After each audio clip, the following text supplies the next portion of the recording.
Nós teremos como tema deste primeiro painel o projeto Sirius e a navegação aérea no ano 2020. A dinâmica do painel se dará da seguinte maneira. Chamaremos os participantes para compor o debate e, após suas falas, abriremos para perguntas. Os senhores vão encontrar dentro da sacola entregue no credenciamento uma ficha de perguntas. Fiquem à vontade para fazer os seus questionamentos e entregar para as recepcionistas durante o painel. Ao final, o moderador do painel irá dirigir as perguntas aos painelistas. Agora vamos ao painel. O projeto Sirius vem sendo desenvolvido pelo governo brasileiro por intermédio do Departamento de Controle do Espaço Aéreo, o DCEA. O projeto atende à orientação da Organização da Aviação Civil Internacional, a ICAO, no sentido de desenvolver e aplicar novas tecnologias para aumentar a possibilidade do tráfego no espaço aéreo brasileiro, dentro dos mais avançados padrões de segurança. Eu gostaria de chamar para compor este painel os seguintes senhores. Senhor Franklin Oyer, diretor regional da Organização de Aviação Civil Internacional, ICAO, a quem eu peço uma salva de palmas.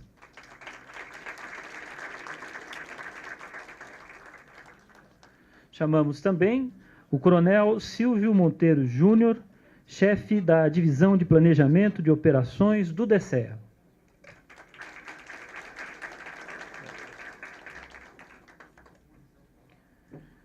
Convido também o senhor Giovanni Palma, coordenador geral de planejamento da SAC.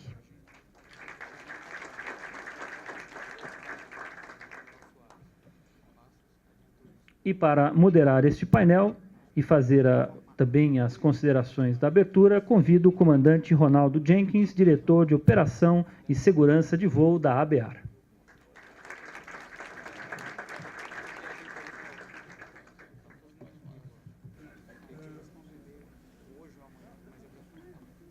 Para as considerações iniciais, então, deste painel, por favor, senhor Ronaldo Jenkins.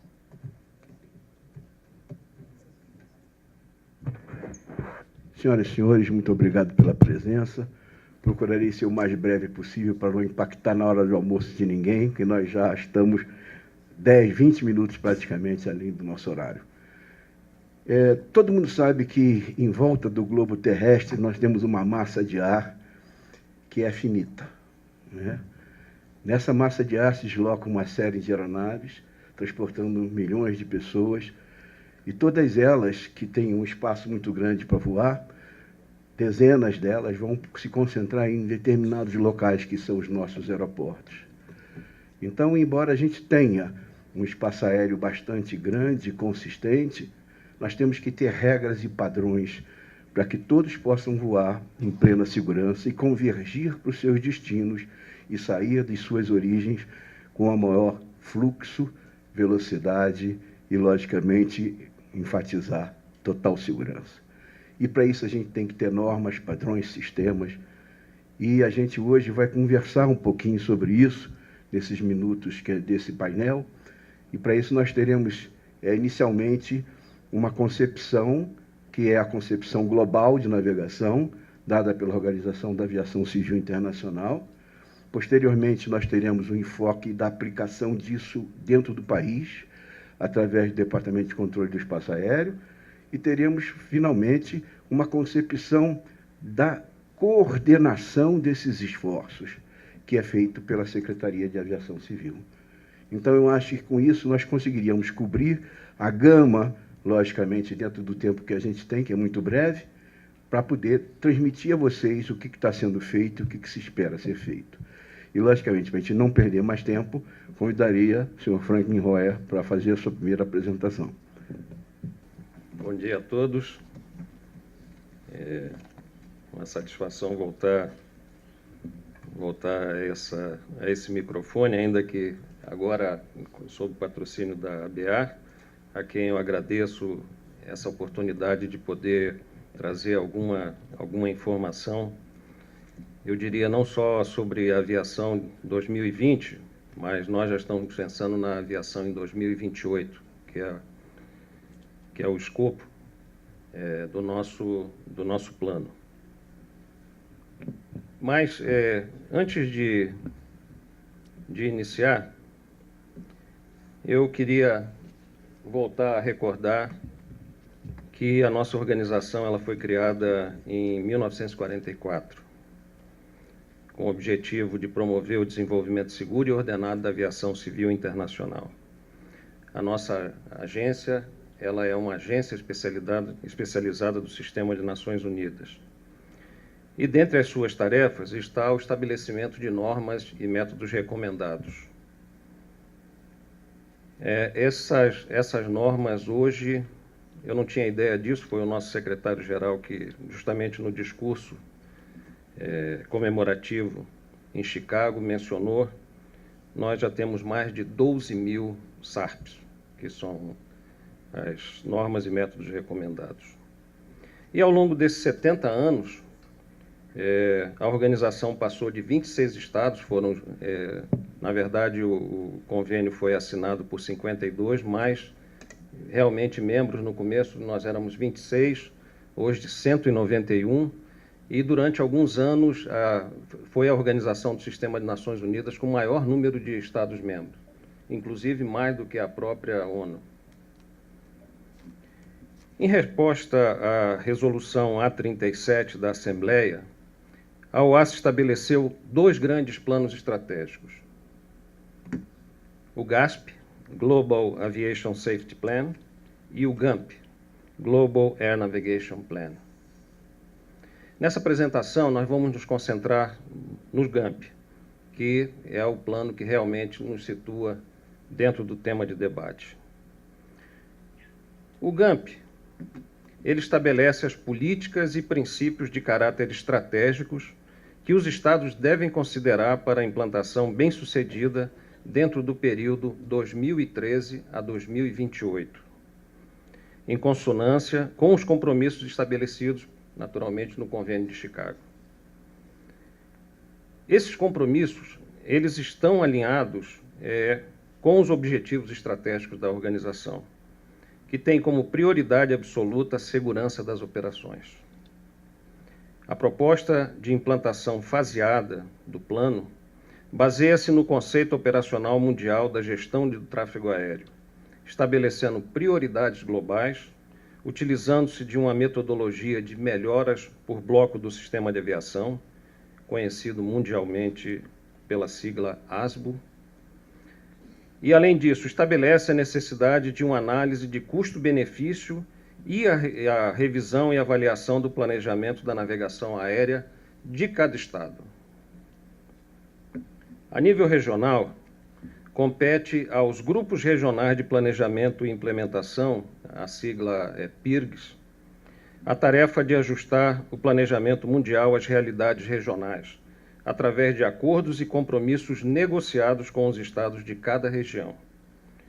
No nosso caso, essa tarefa está consignada ao GREPECAS, que é o nosso PIRG, que é o Grupo Regional de Planificação e Execução CARSAN, Caribe e América do Sul.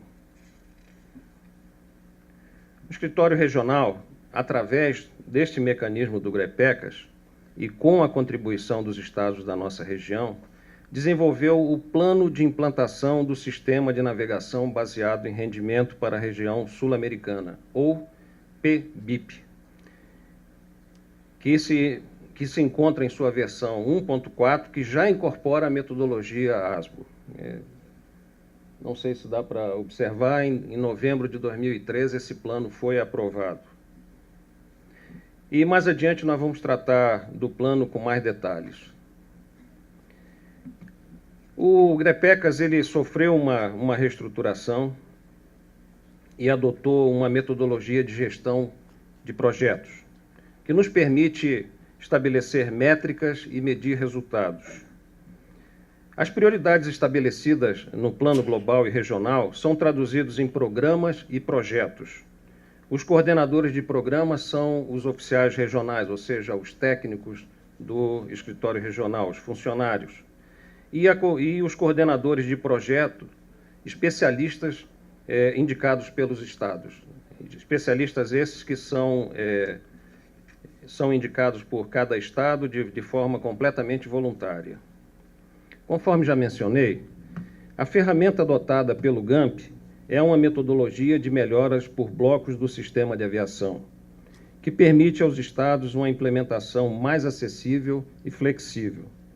Essa metodologia está baseada no conceito operacional desenvolvido pelos Estados Unidos, com o NextGen, e a Europa, com o CESAR. Outros programas, como o CARATS, do Japão, e o Sirius, do Brasil, estão perfeitamente alinhados com este conceito operacional ATM. Nessa transparência, temos uma representação esquemática da metodologia ASBO, onde estão representadas as áreas de melhoria de rendimento ou de eficiência, quais sejam operações aeroportuárias, interoperabilidade mundial de dados e sistemas. Nós precisamos entender que o sistema Sirius ele tem que conversar com o CESAR, como tem que conversar com o NextGen. E os blocos, e como podem observar, ocorrem a cada período de 5 anos, estabelecem a linha de tempo para os grupos de melhoras operacionais, através de tecnologias ou procedimentos. Essas tecnologias e procedimentos de cada bloco estão representados nesses módulos individuais, que são implementados de acordo com as necessidades de cada região e estabelecidos pelos grupos regionais, os famosos PIRGs que eu mencionei. O bloco 0, que é o que compreende agora 2013, é formado por 18 módulos, dos quais nossa região selecionou 15 para implementar no período de 2013 a 2018. E mais adiante nós vamos comentar com mais detalhes. É importante mencionar também, desculpe que talvez os números não permitam ler com mais tamanho das letras, mas é importante mencionar que as autoridades de aviação civil da nossa região, em sua última reunião celebrada em Bogotá em dezembro de 2013, adotaram uma série de metas de navegação aérea e métricas associadas ao Plano Regional de Navegação Aérea baseado em rendimento, o famoso PPIB, na Declaração de Bogotá.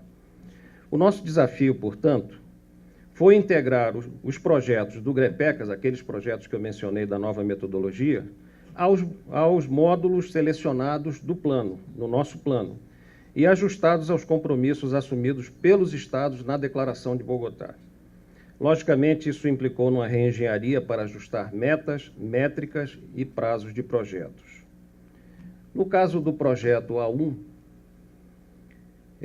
que se refere à implantação de PBN em rota, Performance Based Navigation, estamos atualmente em 38%. Esse é o nível de implementação. De um total de 1.680 procedimentos SID e STAR, 48% são PBN. Em ambos os casos, a meta da Declaração de Bogotá é 60% em 2016. Para os casos de operações de subida e descida contínuos, a meta é de 40%. E com relação às aproximações PBN, nós alcançamos aproximadamente 70% e a meta é chegar a 100% em 2016. Lembro que isso é um compromisso que foi assumido por todos os estados da nossa região. O estudo sobre a cobertura DME foi apresentado em 2011 para apoiar a implementação da RNAV 5, para caso de falha do sistema de a bordo das aeronaves. E o serviço de previsão RAIN, que é um serviço, RAIN significa Receiver Autonomous Integrity Monitoring, via web ele já está disponível, financiado por todos os estados, e esse site é onde se encontra a informação que é necessária para os operadores de aviação.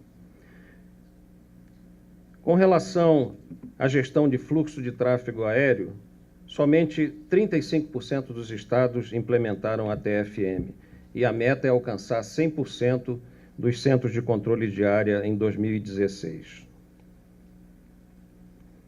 Em relação ao projeto C1, Consciência Situacional ATM, foi elaborado um documento de orientação para a implantação de ADS-B, e para este ano teremos um guia de orientação para apoiar a implantação de multilateração.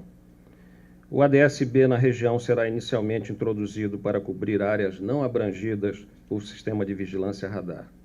O Brasil, Colômbia, a Guiana, o Peru e Paraguai já têm sistemas ADS-B instalados, mas na maioria desses estados são utilizados para fins de vigilância e não de controle de tráfego aéreo.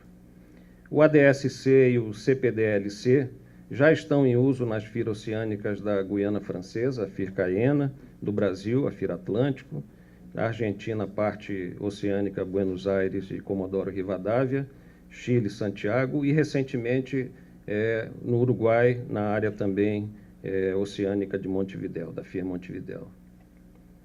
Com relação ao projeto C2 do GREPECAS, no que diz respeito à automação ATM, a Declaração de Bogotá estabeleceu para 2016 alcançar a meta de 100% das 15 interconexões planejadas para completar esta interconexão entre dependências ATM, o chamado AIDC. Significa isso, que todos os centros que têm fronteira estarão interconectados com dados para facilitar o que nós chamamos de uma transferência handoff, ou seja, uma transferência automática feita dentro do sistema de tratamento. Esta automatização ajudará a reduzir os eventos de grandes desvios de altitudes, ou LHD, melhorando o nível de segurança da região. Isso é muito importante porque, navegando em rotas no que chamamos RNAV, os aviões eles estão voando com sistemas autônomos, GPS e o próprio sistema existente no avião. E nós temos que fazer um monitoramento dos desvios de altitude quando uma aeronave dessa transita de um ACC a outro ACC. Todas as vezes que há uma diferença, isso nos dá um alerta e nós temos que estabelecer um nível mínimo de segurança para manter esse tipo de operação. A implantação da nova rede digital sul-americana já foi concluída e atualmente se encontra na fase de aceitação. Com relação à certificação de aeródromos, que é o projeto F1, quem teve a oportunidade de assistir ao seminário anterior sabe que a meta estabelecida pela Declaração de Bogotá é de 20% de aeroportos certificados até 2016. Os dados eletrônicos sobre relevo de terreno e obstáculos estão destinados a ser utilizados em diversas aplicações da navegação aérea, entre as quais o Sistema de Advertência de Proximidade de Terreno e o de Advertência de Altitude Mínima de Segurança, assim como para o Sistema Avançado de Guia e Controle de Movimento na Superfície, produção de cartas aeronáuticas e base de dados a bordo de aeronaves. O intercâmbio de informações e dados aeronáuticos se efetuará de forma eletrônica sobre modelos com protocolo de internet e formato XML. Para tanto, torna-se necessário o cumprimento da primeira fase do roteiro para a transição do AIS ao AIM. Desculpe a quantidade de siglas. Embora vários estados da região estejam avançados em seus programas de certificação, apenas 5 estados implementaram o sistema de gestão de qualidade dos processos realizados nos serviços de informações aeronáuticas, conforme está previsto pelos SARPs da ICAO. A falta de certificação está impedindo a vários estados progredirem na fase digital do AIM, que é a segunda fase do plano de transição AIS-AIM. Por fim, eu creio que saltou alguma coisa. Por fim, vale mencionar que várias melhorias relativas à implementação PBN proporcionam benefícios ambientais importantes, com reduções significativas no nível de emissão de CO2. Na Declaração de Bogotá, passou 2, né? Na Declaração de Bogotá, os estados da nossa região assumiram uma meta de redução anual de 40 mil toneladas de CO2. Em 2013, nós alcançamos essa redução de 40 mil toneladas, e em 2014, eu lembro que esse compromisso é para o triênio, e no ano de 2014, nós alcançamos 51 mil toneladas de CO2. Isso equivale a uma economia anual de 13 mil toneladas de combustível de aviação. É uma redução bastante significativa, não só em emissão, como também, imagino, nos dólares que estão tão caros. Bom, com isso, eu termino minha apresentação pedindo mais uma vez desculpas pela quantidade de siglas e informando que o plano, o GAMP, ele está disponível para download na página da ICAO, www.icao.int. E, por curiosidade, quando eu estava me preparando, eu fui ver a quantidade de siglas. São 10 páginas só de siglas. Então, pelo amor de Deus, não me façam perguntas sobre siglas, mas se fizerem, eu já tenho ali o plano para poder dar uma olhada e lhes dizer. Muito obrigado.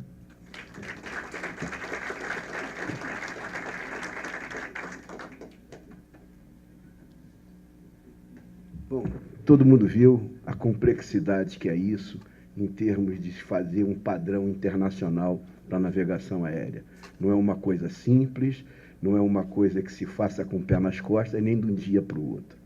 E para mostrar o que a gente está fazendo aqui dentro do Brasil, como é que a gente está aplicando aqui todos esses conceitos e desenvolvendo esses processos, está aqui o Coronel Flávio, do DSEA, para nos dar essas informações. Por favor, Flávio. Muito bom dia a todos. Acho que é minha obrigação, né? A primeira vez que eu tenho essa oportunidade dentro da ABA, então, de me apresentar. Me formei em 92 como aviador na Academia da Força Aérea. Desde então, são 22 anos na área de busca e salvamento. Como a área de busca e salvamento é uma área que pertence à navegação aérea como um todo, você acaba se envedrando nessa história e uma hora você fica velho e você começa a trabalhar mais com a área de planejamento. Então, eu trabalho na área de planejamento de busca e salvamento e no planejamento de navegação aérea, coisa de 6, 7 anos já. De 2 anos para cá, eu tenho a oportunidade de trabalhar na área estou chefiando a divisão de planejamento do subdepartamento de operações do Departamento de Controle do Espaço Aéreo. E, primeiramente, então, em nome desse departamento, Coronel, eu agradeço a oportunidade, conheço o comandante Jenks há coisa de 20 anos, alguma coisa assim. Agradeço a oportunidade de estar aqui, não só para falar em nome do departamento, mas para falar também em prol da gente crescer um pouco de conhecimento, de nivelar conhecimento, porque muito do que a gente faz dentro do governo, muito do que se faz dentro de uma instituição militar é mero desconhecido da população, é mero desconhecido da comunidade. Então, o que a gente tem tentado com o projeto Sirius, um programa Sirius, uma coisa que eu já posso adiantar, é trabalhar justamente nessa questão da decisão colaborativa, né? É chamar novos players, criar novos stakeholders para que esse grande programa, que tem que ser do Brasil e não só de uma instituição, possa realmente representar o nosso país, não só em acordo com os outros países, mas perante a Organização de Aviação Civil Internacional, com quem a gente tem essa principal obrigação. Para falar do programa Sirius, eu me propus aqui a abordar bem simplificadamente 3 itens de roteiro, né? Então nós vamos falar sobre 2 documentos, sobre o 9854, o 9750, para criar base para a gente falar do Sirius. Por sorte, o Coronel Franklin falou antes de mim, né? Então metade dos slides, na verdade, eu já fui roubado na minha apresentação. Era a nossa conversa antes, né, Giovanni? A gente estava batendo papo antes de entrar aqui, eu falei assim, quem vai roubar slide de quem, né? Porque os assuntos são interligados. Não tem como nós falarmos de programa Sirius se eu não falar do 9854, se eu não falar do 9750, se eu não falar da ICAO, e não tem como a SAC falar de programa Sirius se não falar do internacionamento e de onde vem. Então, naturalmente, eu não vou me repetir aqui falando de GAMP e ASBU, mas nós vamos passar por como é que essa base de conceito. Então, existe um documento que embasa tudo isso. A organização foi criada em 44, desde então ela vem se normatizando. O Coronel Franklin falou muito bem assim, a quantidade de SARPs que nós temos e nós temos que seguir, já que queremos participar desse imenso clube, né, que é essa organização. E para participar disso, então, você tem que se estruturar. Esse documento, especificamente falando, é a visão do futuro. É quem diz, ok, esse aqui é o nosso foco. Se a gente quer ter uma navegação aérea, se a gente quer ter uma prestação de serviço do futuro, esse é o caminho, é para cá que nós vamos. Então, é ele que diz qual é o nosso ideal, quais são os índices a serem atingidos, qual é a meta que cada país tem que buscar. É o quê, né? Isso que eu quero deixar bem claro. E o outro, que é o 9750, é o como. Então, ok, para chegar nesse objetivo, como é que vocês vão ter que trabalhar? Nós vamos ter que trabalhar por blocos. Essa foi a metodologia instituída, essa foi a metodologia decidida colaborativamente entre os países, a que nós assumimos como país que temos que implantar dentro de casa, fazer o nosso dever de casa, e aí, ok, então, para fazer esse dever de casa é que vem, então, o programa Sirius. Capitaneado pelo Departamento de Controle do Espaço Aéreo, mas longe de trabalhar sozinho. O DCEA, desde que instituiu os primeiros projetos que depois vieram a compor o programa Sirius, desde o início já trabalhava com parcerias, com a ANAC, com a Infraero, com a Petrobras, com empresas aéreas envolvidas em cada um dos seus projetos. Eu nem tenho como abordar tudo de todos os projetos, então eu vou, se vocês me permitirem, eu vou abordar primeiro o que é o programa de uma maneira genérica, e aí a gente entra um pouquinho mais da especificidade de cada um deles. Então, o que é o programa Sirius? Ele é basicamente isso. Ele tem o foco é a capacitação de recurso humano para você reduzir custo e preservar o ambiente. Essa tríade que tem que funcionar muito bem dentro do programa, em cada projeto desse. Visando o quê? Visando eu aumentar a capacidade operacional desde que eu não faça cair o meu índice de segurança. Então, eu tenho que ser mais eficiente operacionalmente, eu tenho que manter o nível de segurança e tenho que trabalhar naquela tríade. Isso é o programa Sirius. Muito bem, com que benefício? Então, perdão, puxei uma a mais aqui. Qual é o benefício que ele espera alcançar? São 6 áreas distintas, onde ele estabelece benefícios como objetivos, né? Equidade de acesso ao espaço aéreo e a disponibilidade de informação para as operadoras de aeronaves e para os pilotos. Nós temos a questão da navegação aérea propriamente dita, ou seja, eu vou tentar trabalhar com maior volume de informação automatizado real-time, ou seja, eu tenho uma quantidade maior de informação para aquele que tem o dever de prestar um serviço de navegação aérea no sentido de controlar esse espaço aéreo que é finito, como o comandante comentou. A questão das autoridades reguladoras. Ok, então nós vamos definir métricas para que a gente possa não só se posicionar como país, mas também se comparar, fazer o tal do benchmarking, né? Tanto no nível regional da ICAO, como no nível global. A gente tem que estar olhando o NextGen, a gente tem que estar olhando o CESAR, entre outros programas, para saber aquilo que nós estamos fazendo é o que é esperado? Ou será que tem outros países que estão desenvolvendo programas que são, em algum momento, mais eficientes que o nosso? Essa é a métrica que a gente tem que estabelecer. Então, esse é um dos benefícios que a gente espera. Puxa, agora dei um disparo de dedo aqui, quase. Ok, um só. A questão das instituições. Então, de fomentar dentro do meio, e eu acho que é aí que o Giovanni vai puxar um link do que a gente estava conversando, a gente tem que estabelecer novos conceitos. O PBN, que hoje é uma realidade, no passado não era. O ADS-B ainda é um projeto no berço. Não é um assunto que muitos conhecem. E aí nós vamos falar de outros temas. Eu posso puxar um pouquinho a sardinha para o meu lado, a questão da busca de salvamento, por exemplo. Eu fazer um salvamento noturno, são pouquíssimos países que fazem isso hoje. Então, são conceitos que você tem que buscar, que você tem que fomentar dentro do meio civil, que você tem que fomentar em outros stakeholders, para que num processo de parceria a gente possa criar e desenvolver juntos. Lembrando, o Sirius não é um programa estático, não é um programa compartimentado do Departamento de Controle do Espaço Aéreo. Ele tem que ser permeável, ele tem que migrar o tempo todo para fazer esse jogo de ida e volta com o usuário, com quem pode colaborar, para a gente crescer como um país. A questão dos passageiros, eu acho que essa é mais fácil de entender, né? Porque a gente implanta um PBN, eu faço esse passageiro ter menos tempo de espera no aeroporto, voar, chegar mais rápido no seu destino, e, obviamente, com isso, eu deixo ele com um índice de felicidade, né? de satisfação com o programa, com aquilo que está sendo desenvolvido pelo governo, maior. E aí, obviamente, entra a questão do meio ambiente, que a gente não só tem que preservar, como eu tenho que diminuir os índices que a gente está colocando hoje, por exemplo, de CO2.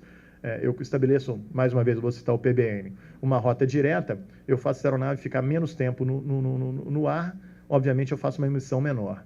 Então, esses são os benefícios que o programa Sirius tem como objetivo alcançar. tentar agora não disparar de novo. Em que áreas? Então, nós temos 7 áreas de atuação. A segurança operacional, o controle do espaço aéreo, comunicação, navegação e vigilância do espaço aéreo, meteorologia aeronáutica, informação aeronáutica, busca e salvamento e apoio ao homem.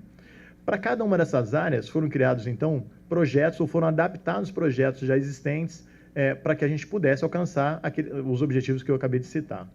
E aí agora eu vou entrar um pouquinho mais na questão dos projetos.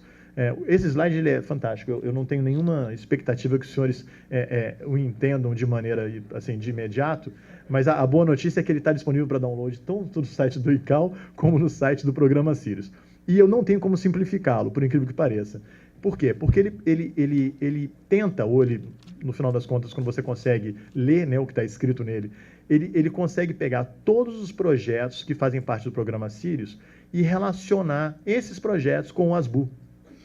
Ou seja, é desse slide que a gente consegue entender, ok, por que eu tenho um determinado projeto dentro do Programa Sirius?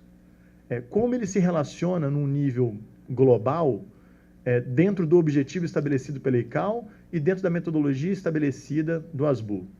Esse é o slide. Então, eu não vou, obviamente, eu vou pontuar aqui na coluna da esquerda, estão todos os projetos que daqui a pouco eu vou começar a falar sobre eles, mas a ideia é que os senhores entendam o seguinte, todos esses projetos que fazem parte do Sirius estão ali por um motivo. Eles têm como objetivo alcançar as metas estabelecidas pela ICAO e dentro de uma metodologia estabelecida pelo ASBU. Mais uma vez, eu não tenho nenhuma intenção, seria muita prepotência da minha parte vocês entenderem ele agora. Mas eu realmente recomendo depois olharem com um pouquinho mais de cuidado, porque ele tem um entrelaçamento de informações que ele se torna bastante interessante e instigante de como que esses projetos, no final das contas, vão dar certo, né? Como é que eles vão fazer essa malha acontecer e em prol de que a gente está trabalhando. Vamos falar um pouquinho dos projetos especificamente. Eu vou comentar bem en passant por eles, são muitos, então eu não pretendo estourar aqui o nosso tempo aqui, ultrapassar o nosso limite. O primeiro deles, na área de segurança operacional, é justamente gerenciar essa segurança operacional dentro do CCAB, é um projeto abrangente, genérico, que já está vigente desde 2006, ele foi adaptado depois na metodologia ASBU, a partir da 12ª conferência, já estou falando de 2012, mas ele vem sempre com essa filosofia de ter um projeto que garanta um nível de segurança operacional de tudo que nós fazemos. Da área de controle do espaço aéreo, a gente já tem um que está concluído, que é o UTAFI. O PBN, hoje, ele já é uma realidade no eixo Rio de Janeiro-São Paulo, ele já é uma realidade na terminal de Macaé e já está na sua fase do PBN Sul, na fase de estudo e adaptação. Uso flexível do espaço aéreo, esse é um projeto um pouco mais complexo, um pouco mais recente também, que tem como objetivo estabelecer a flexibilidade e aí com isso as empresas aéreas teriam um ganho muito grande. Seria utopia da minha parte aqui acreditar que os senhores vão entender cada um desses projetos. Obviamente não temos tempo para isso, mas eu tenho certeza que mais a miúde depois a gente pode conversar, trocar informação. Muita informação também já está no próprio site do Programa Sirius. Na questão ainda do tráfego aéreo, tem a implementação de gerenciamento de fluxo, eu acho que esse é o projeto que acompanha a gente no dia a dia, né? Porque o Centro de Gerenciamento de Navegação Aérea, o CGNA, ele tem essa obrigação de prover esse tipo de serviço e é o grande órgão que está preocupado com a FTM o tempo todo. A evolução do serviço de informação de voo, projeto constante, tem que acompanhar a gente, é onde a gente vai buscar novos conceitos, novas tecnologias para trazer para dentro de casa. Essa informação de voo, no passado, ela não sabia da existência do ADSB, o ADSB veio para incorporar essa questão da informação de voo, para um dia virar controle. O 8, a melhoria esse já é mais minha praia, eu sou gerente desse empreendimento, esse projeto ele foi alçado à categoria de empreendimento justamente pela quantidade de stakeholders que tem. Temos aí envolvidos no mesmo projeto Petrobras, Infraero, todas as empresas que voam para as empresas exploradoras de petróleo, não só para a Petrobras. Então, você tem uma quantidade de pessoas, né, de recursos diferentes envolvidos. É um projeto que tinha como objetivo estabelecer uma área segregada de ADSB já no ano passado, não foi possível por conta dos fabricantes de helicóptero, que tinham que propor soluções de implantação de ADSB embarcado, isso está atrasado, a gente imagina que até 2016 a gente consiga implantar, mas a boa notícia é que, se há 2 anos atrás nós transportamos 957 mil passageiros só para essa área, só para a Petrobras, né? E lembrando que tem outras exploradoras, a previsão era de 1.250.000 para o ano que vem.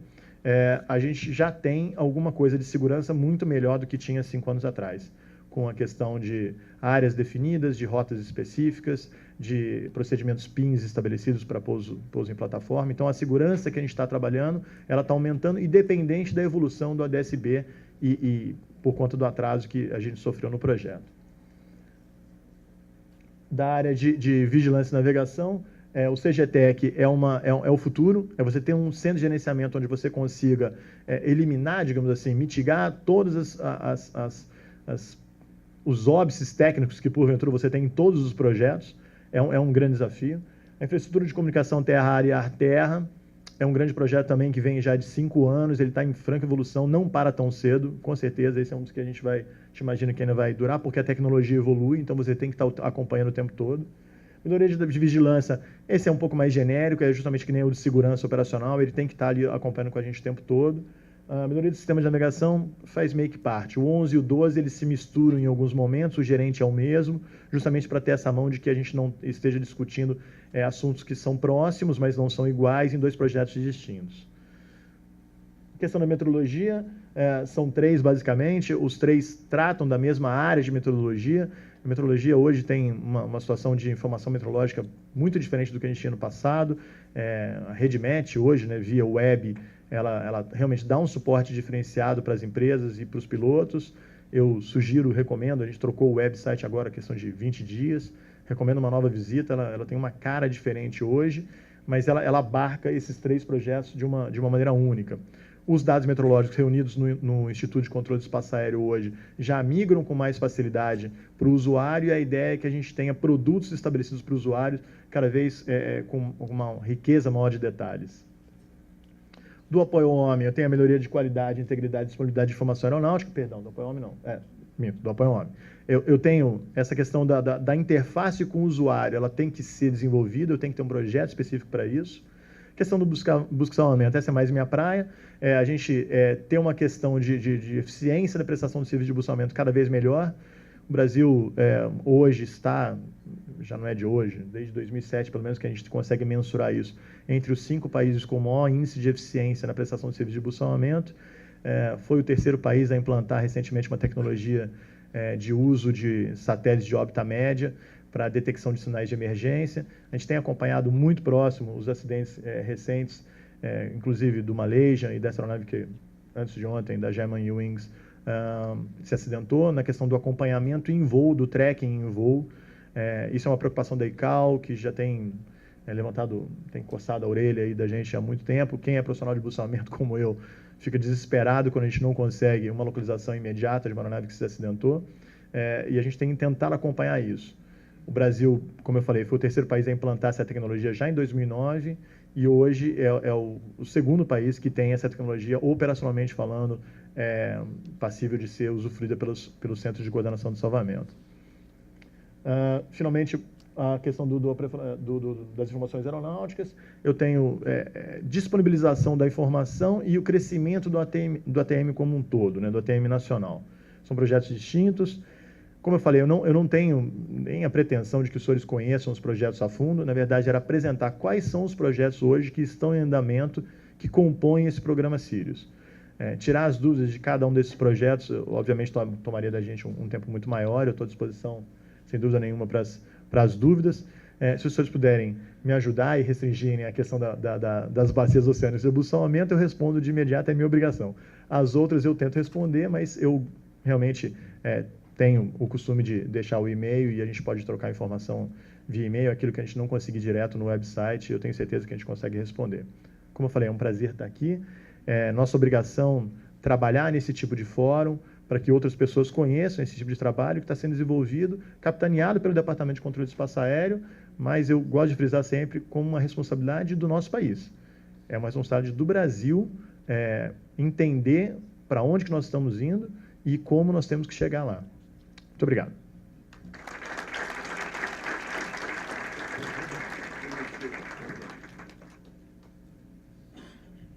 Bom, todos vimos, então, como é que isso é aplicado por aqui e o que é mais importante.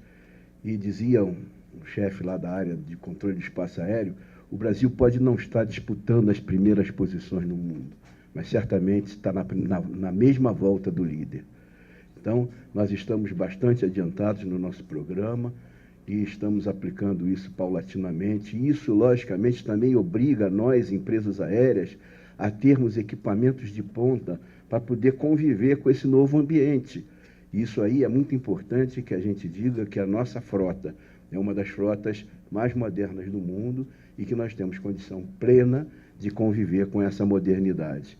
Agora, para falar disso tudo, nós temos uma série de stakeholders que foram falados aqui. Controle do espaço aéreo, área regulatória, infraestrutura, e quem coordena esse trabalho, né? Então, para falar dessa coordenação e desse trabalho, nós vamos ter aqui, Giovanni Palma, da Secretaria de Aviação Civil, que vai, então, nos esclarecer sobre isso. Obrigado.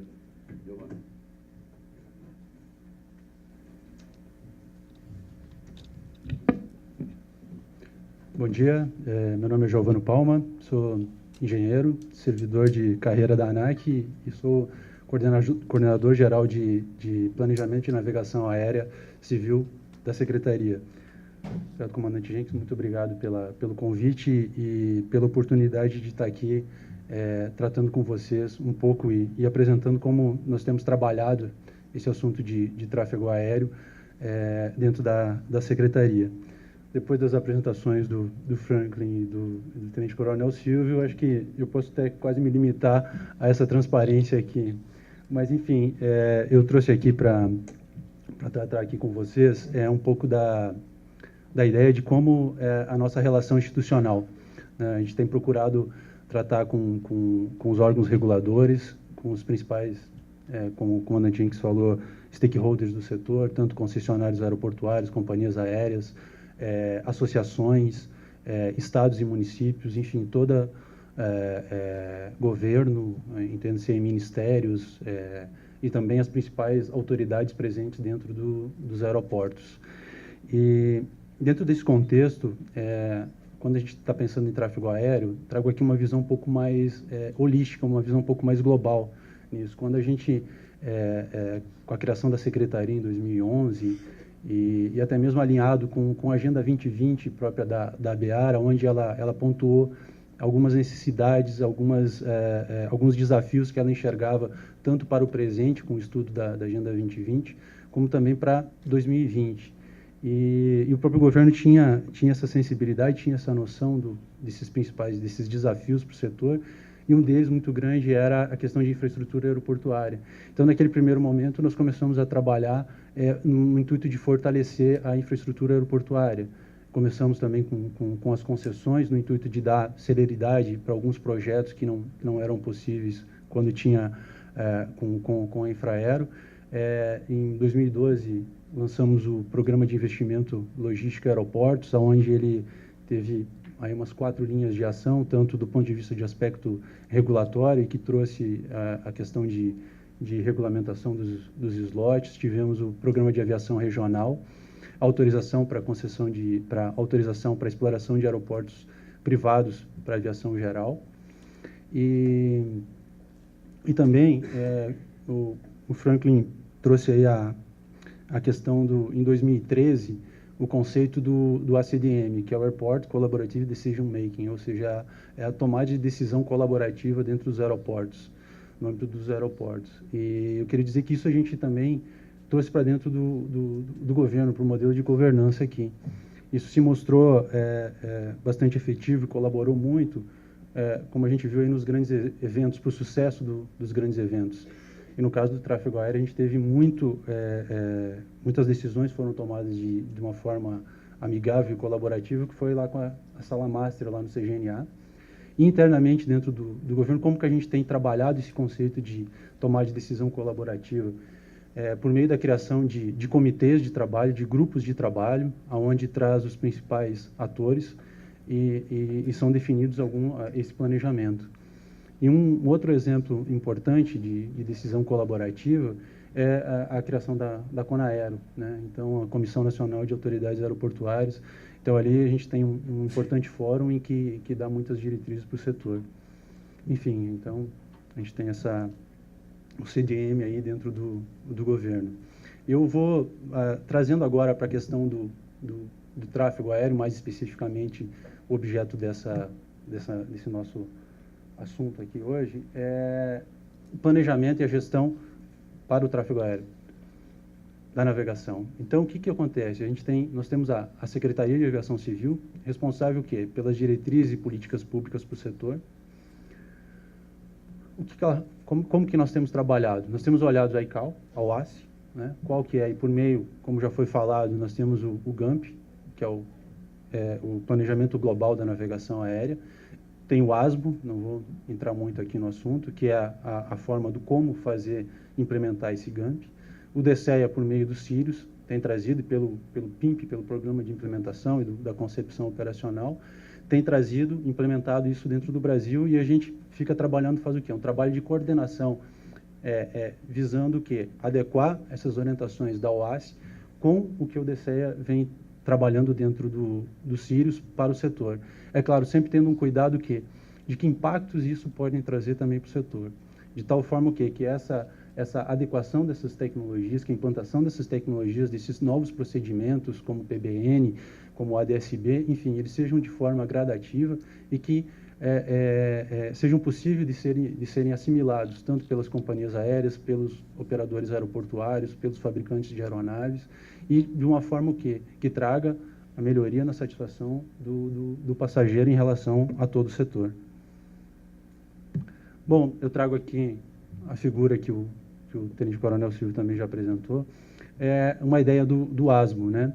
Então, aqui, o que a Secretaria tem feito? Ela tem trabalhado em algumas linhas de ação dentro do ASBO, tanto em coordenação com o DCEA, como também com os outros parceiros. E eu vou tratar de alguns desses assuntos, vou trazer aqui alguns exemplos de algumas ações que a gente vem trabalhando de uma forma mais aplicada, né? O primeiro trabalho que nós temos desenvolvido visando incentivar a pesquisa científica e tecnológica no país na área de tráfego aéreo é a criação de institutos nacionais de ciência e tecnologia. O arranjo institucional previsto é o quê? Existe a secretaria, contamos com o apoio técnico do DCEA e do Instituto de Controle de Espaço Aéreo, que é o ICEA, que pertence ao DCEA.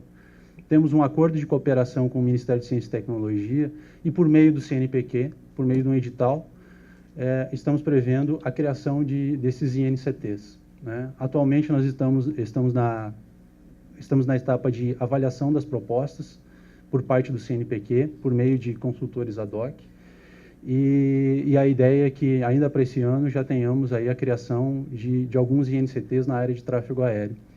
Visando dar uma delimitação para as universidades, para os pesquisadores, nós publicamos uma portaria em 2014, elencando as linhas prioritárias que a SAC teria interesse em incentivar. E esse incentivo é financeiro. Cada INCT desses ele tem um aporte de 10 milhões de reais.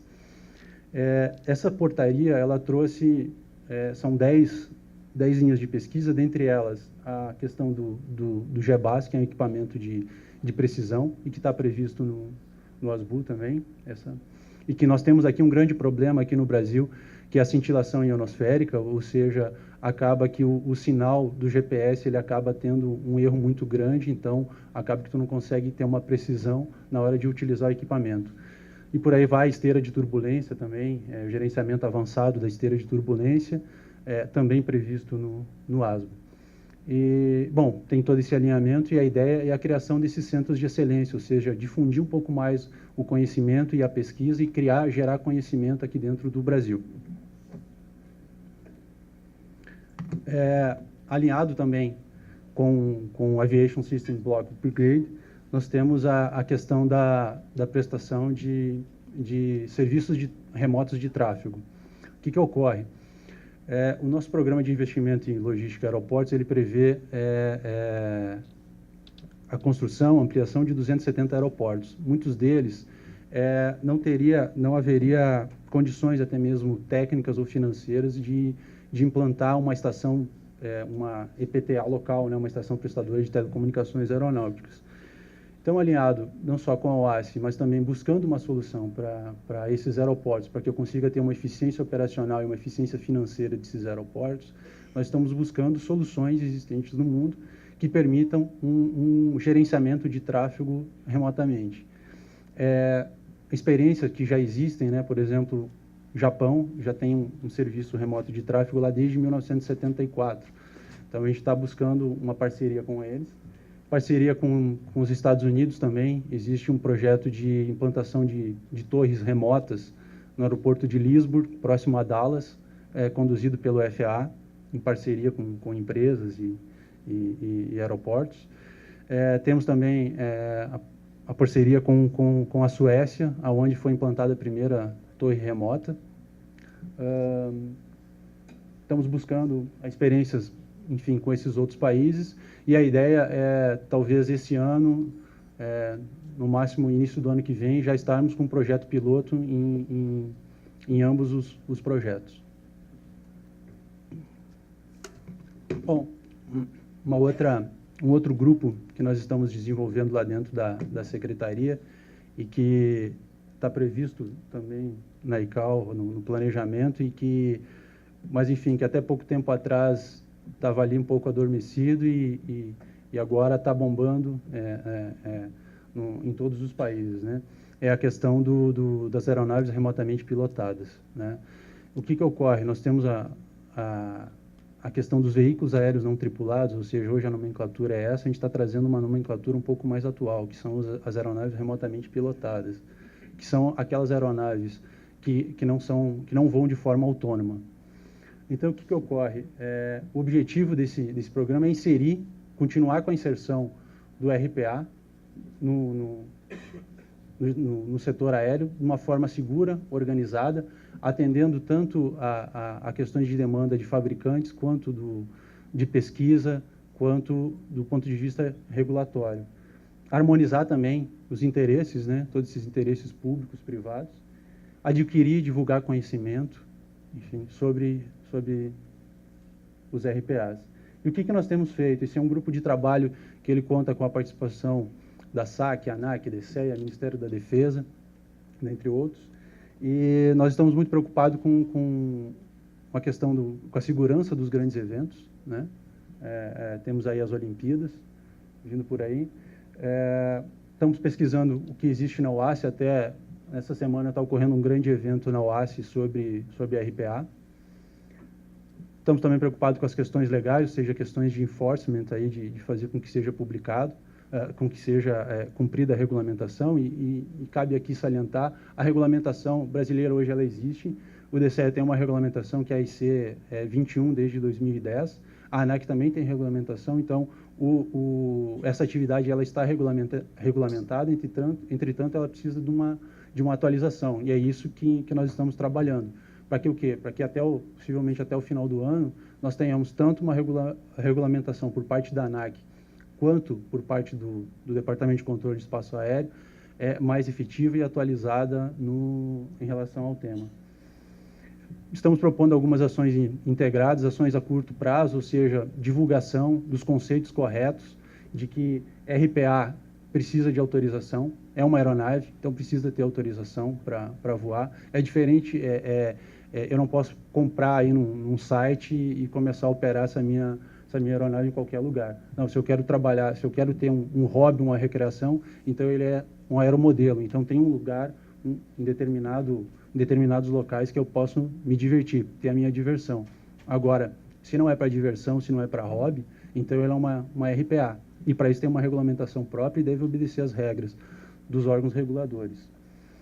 Workshops, a ANAC também vem promovendo, tanto o DCEA, workshops para divulgar, tanto para fabricantes como para a comunidade em geral. Redes sociais, vamos utilizar sítios, as páginas, tanto do DCEA quanto da ANAC, divulgando um pouco, passando.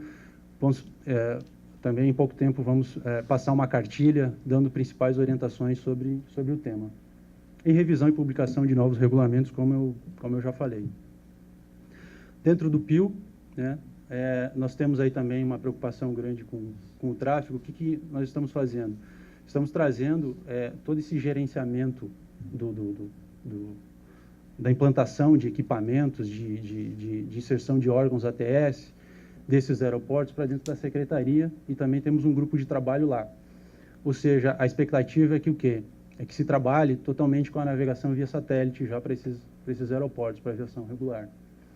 Estamos trabalhando com layouts padrões de torre, de AFIS, ou seja, para padronizar, para que haja um projeto padrão para todos esses aeroportos, e isso facilite o quê? Também ampliações e reduza custos, né?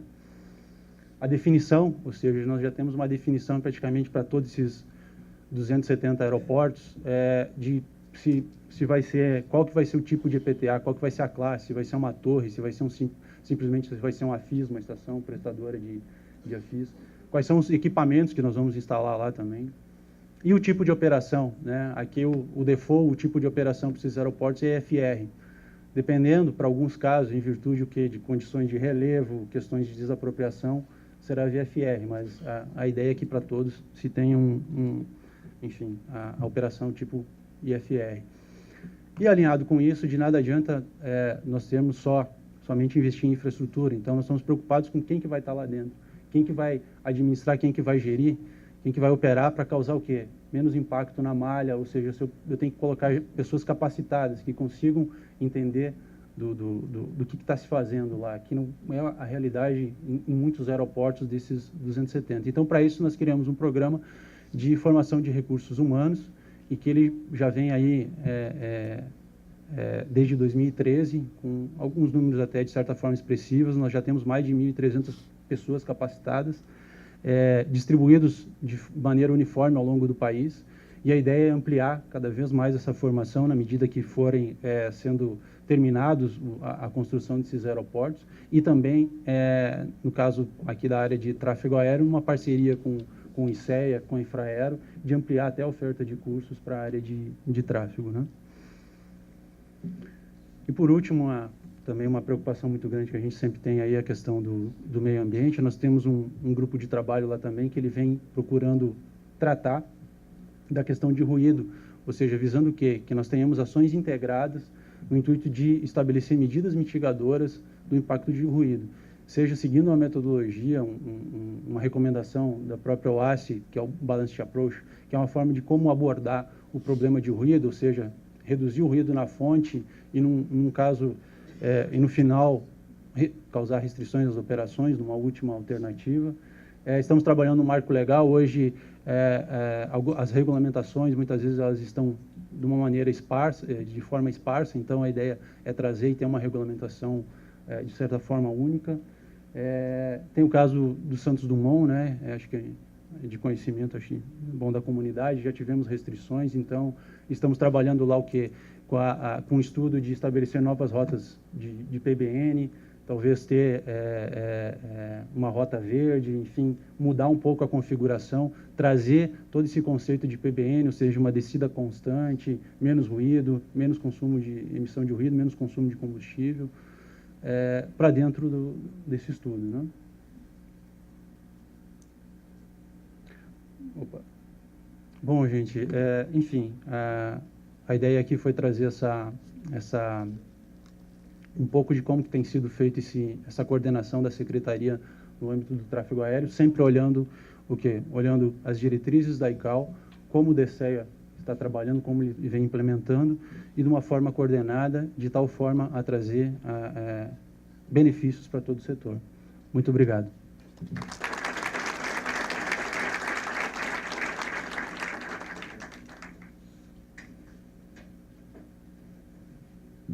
Bom, nós vimos então como é que a SAC trabalha, como é que é feita toda essa coordenação, quais são os pontos principais que eles estão atacando, e eu acho que chegou a hora então da gente ver quais as dúvidas que ficaram com a plateia, aquilo que vocês gostariam de esclarecer. Eu já tenho algumas perguntas ali comigo, vou para a minha mesa ali para sentar, para ficar mais perto deles, de poder transmitir essas perguntas, ok? Se alguém ainda tiver alguma pergunta a fazer, por favor, é só levantar o braço e passar para frente. Obrigado. A primeira pergunta, então, para o senhor Frank Lanoia. Qual é o nível de segurança desejável para o Target Level of Safety da região Carsan? Quando nós falamos de acidentes, índice de segurança, claro, todos nós trabalhamos para o índice zero. Parece uma utopia, mas não é. Nós temos pelo menos uma região do mundo que conseguiu isso, é a Oceania. Os dados que eu tenho aqui... Está falando? Tá.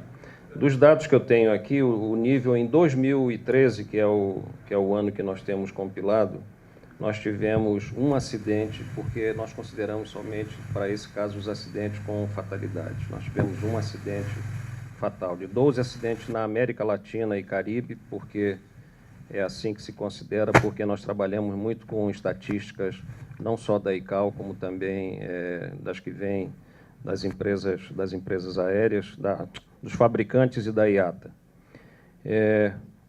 E, como eu comentei, na Oceania, zero acidente. Mas, na verdade, quando nós falamos de acidente, nível de segurança, esses números, nós sabemos que dados estatísticos você pode manusear ele de diversas formas, né? Quem conhece estatística sabe como fazer uma estatística para ser a mais favorável possível. Então, o que eu recomendo, nós publicamos anualmente um relatório, que nós chamamos de Regional Annual Safety Report. Ele está disponível nas páginas da OASI, no link que fala do RASPA, Regional Aviation Safety Group, Panamérica.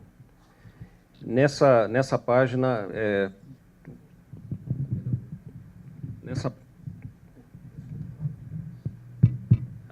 agora sim. Nessa página poderão encontrar todos os dados de safety de nossa região. Nós estamos trabalhando para publicar a 5ª edição, que é a estatística de 2014, mas a de 2013 já está disponível. Muito obrigado. Acidentes como nós tivemos, do choque do 737 de passageiros aqui com um avião de aviação regional, um Legacy. Obrigado. Eu quero fugir da obviedade, né? Você aumenta a consciência situacional embarcado, você aumenta a consciência situacional de quem presta o serviço de navegação aérea, naturalmente você aumenta o nível de segurança. Essa seria a obviedade. Como é que a gente faz isso, então, na prática? A partir do momento que você tem projetos que estabelecem o incremento da comunicação, da vigilância e da navegação, por exemplo, posso citar o PBN, posso citar o ADS-B. O ADS-B ele provê uma consciência situacional embarcado que um voo normal, como aconteceu do Gol com o Learjet, não tinha. Você saber o que está acontecendo à sua volta.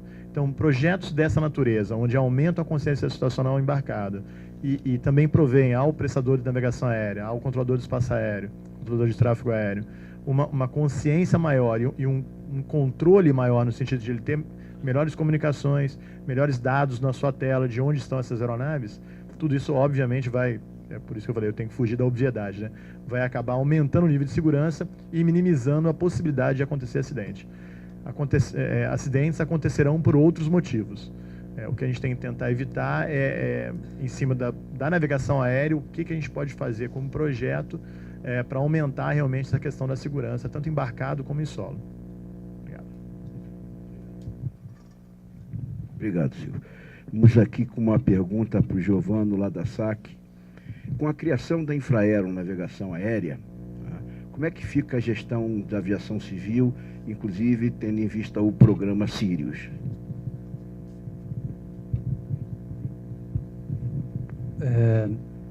Bom, queria trazer aqui um pouco de como que isso, um pouco da história, né? Antigamente, dentro da Infraero, ela tinha questão de, sei lá, 4, 5 anos atrás, todos os aeroportos, os principais aeroportos brasileiros eram administrados pela Infraero e tinha um braço dela que era a parte de navegação aérea.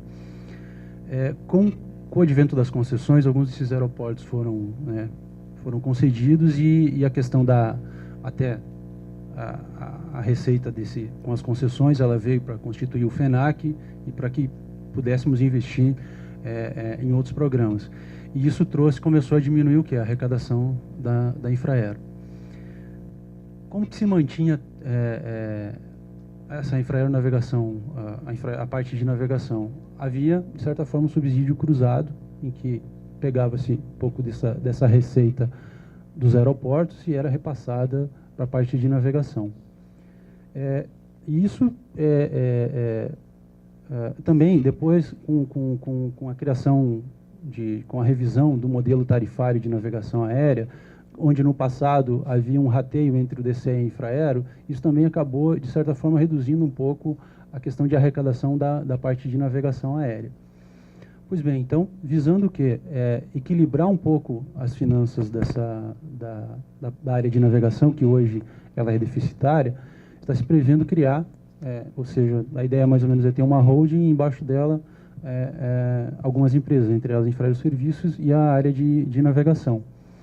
E que possa o quê? Essa área de navegação possa ser, consiga, que ela tenha receita e consiga se manter.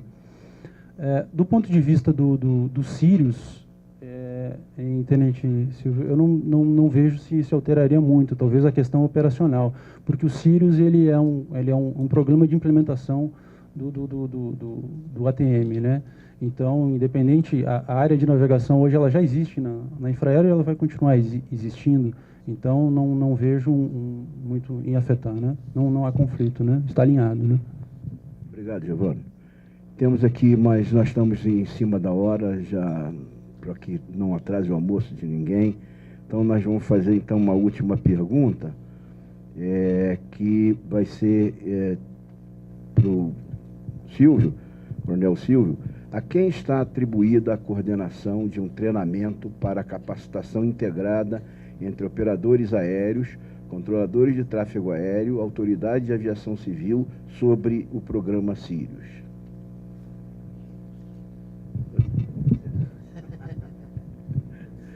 Obrigado. A resposta pura seria não há. Não existe um curso formatado onde você consiga reunir todo esse público-alvo numa mesma oportunidade para ficar ali durante um tempo trabalhando em cima de conceitos. O que acontece é o caminho inverso. O que foi feito desde o início é que cada projeto que compõe o programa Sirius, ele abre as portas para que qualquer setor participe. Eu vou dar o exemplo de um projeto que está na minha responsabilidade, né, que é o das bacias oceânicas, como eu comentei anteriormente.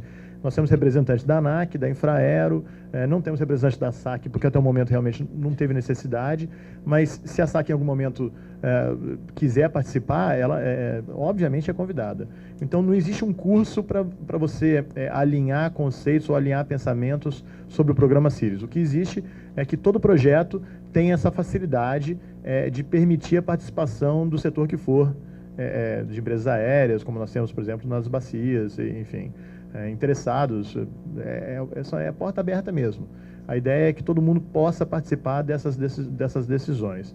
Não acaba sendo um curso, não acaba sendo um treinamento, mas eu posso garantir que todo mundo que trabalha nesse projeto sabe o que está acontecendo, sabe quais são os conceitos que nós vamos perseguir e qual a metodologia que nós vamos aplicar para isso. Cronograma de plantação, ou seja, existe uma transparência muito grande das informações que nós lhes damos aqui, justamente para a gente possa ouvir os interessados e trabalhar numa decisão, num objetivo que seja que atenda à expectativa de todos os envolvidos. Obrigado. Bom, eu gostaria de agradecer. Temos duas perguntas ainda que ficaram aqui, que eu encaminharei depois a cada um para que seja respondido.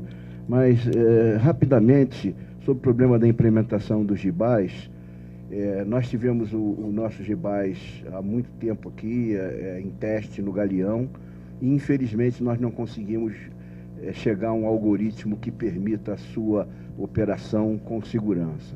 Então, os estudos vão ser reiniciados, estão sendo feitos, inclusive, em universidades que têm convênio com a SAC, para a gente refazer esses testes e tentar buscar um algoritmo que permita a homologação dessas estações. E quanto ao problema de investimento para a melhoria do sistema de navegação em aeroportos com terminais e com índice elevado de tráfego aéreo, eu posso apenas adiantar nós temos no nosso programa conjunto com a Infraero e o DSEA. O PBN Sul foi, inclusive, passado para 2016, para que a gente possa exatamente melhorar a operacionalidade das terminais de Rio, São Paulo, Belo Horizonte, no sentido de otimizar a operação, fazer economia de tempo e, logicamente, de combustível. Então, apenas só um passando, vou encaminhar para as pessoas especializadas que poderão responder posteriormente, ok? Eu gostaria de agradecer a vocês todos pela paciência e estarem aqui conosco até agora, e uma salva de palmas para os nossos palestrantes. Muito obrigado a todos por compartilhar de seus conhecimentos conosco, e convidamos os presentes para um almoço que será servido no lounge junto aos expositores. Pedimos a gentileza que levem os seus pertences pessoais e informamos que o nosso retorno está previsto para as 13h30, para darmos continuidade ao nosso debate. A todos um ótimo almoço e uma boa tarde.